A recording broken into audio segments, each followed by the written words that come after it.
want to talk about now is that the tsunami warning really affecting a lot of passengers who are either trying to come to Hawaii or get out of there.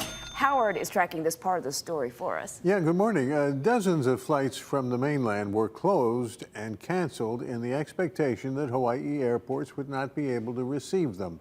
Alaska Airlines and Hawaiian Airlines halted all mainland flights to Hawaii when the tsunami warning was issued.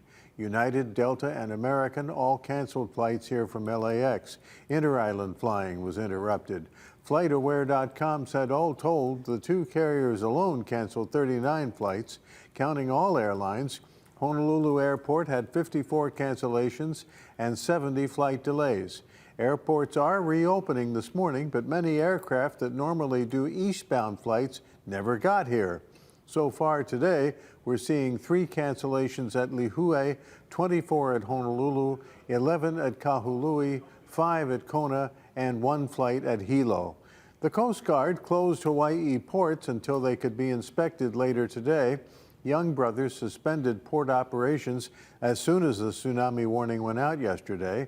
YB procedure when ports close is to tow barges out to open ocean because ports, until they safely reopen, being out in open water is actually safer